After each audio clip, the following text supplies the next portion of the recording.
DGCA आणि व्हीएसआर company विरोधात गुन्हा न नोंदवल्यानं रोहित पवार संतापले। मरीन ड्राईव्ह पोलीस स्थानकात बाचाबाची। पोलीस अधिकाऱ्यांना कुणाचा तरी फोन आल्यानंतर गुन्हा नोंदवण्यास नकार दिला, रोहित पवारांचा आरोप। अजितदादांच्या विमान अपघातानंतर डीजीसीएकडून पहिली कारवाई, तर 4 लेअर जेट विमानांच्या उड्डाणांवर बंदी। हवाई सुरक्षा नियमांचं पालन होत नाही, डीजीसीएकडून कारणे दाखवा नोटीस। 28 तारखेला अजितदादांच्या अपघाताच्या दिवशीच डीजीसीएनं दिलेल्या अहवालातनं व्हीएसआर विमान कंपनीला क्लीन चिट देण्याचा प्रयत्न, रोहित पवारांचा आरोप। तर 2 दिवसात पत्रकार परिषद घेऊन डीजीसीएनं दिलेले अहवाल सर्वांसमोर मांडणार।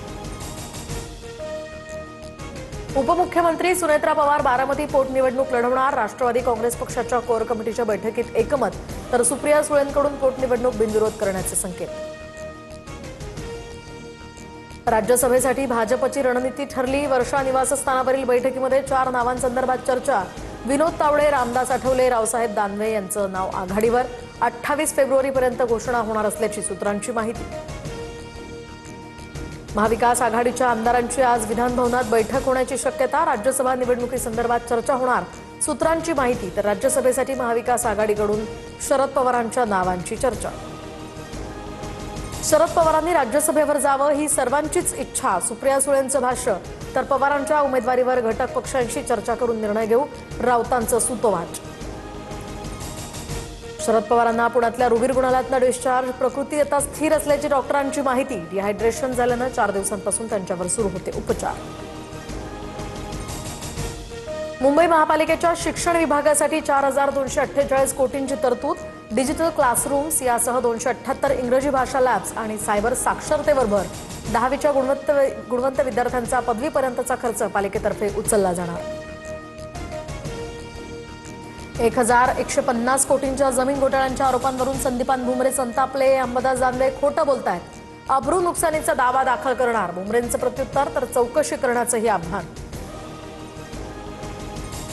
मंत्री नरहरी झिरवाळांच्या मतदारसंघामध्ये एसीबीची कारवाई। नाशिकच्या रासे गावातील सरपंच पत्नी आणि पतीला 50,000ची लाच घेताना रंगेहात पकडलं। उपसरपंचांवरील अविश्वास ठराव नामंजूर करण्यासाठी मागितली होती लाच। सोलापूर, लातूरसह इंदापुरात अवकाळी पावसाचा हाहाकार। वादळी वाऱ्यामुळे टोमॅटो, द्राक्ष, कांदा, टरबूज आणि ज्वारी पिकाचं मोठं नुकसान। लातूरच्या रेणापूर तालुक्यातील 27 गावांना याचा फटका। राज्यात शेतकरी आत्महत्येचं प्रमाण वाढलं। दररोज सरासरी 3 शेतकरी आत्महत्या करत असल्याची धक्कादायक माहिती।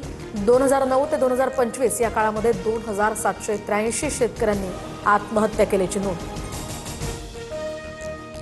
राजूर ते अहिल्यानगर लॉंग मार्चचा आजचा दुसरा दिवस। तोडगा काढण्यासाठी आता आंदोलकांच्या शिष्टमंडळासोबत सरकारची बैठक होणार। अजित नवलेंच्या नेतृत्वामध्ये शिष्टमंडळ मुंबईच्या दिशेने रवाना। संभाजीनगरच्या सिल्लोड तालुक्यातील अंभई गावामध्ये संचारबंदी लागू, तर शेळीच्या व्यवहारावरून 2 गटात झालेल्या राड्यानंतर परिसरात सध्या बंदोबस्त तैनात। हाणामारी आणि दगडफेकी प्रकरणी 5 जण ताब्यात।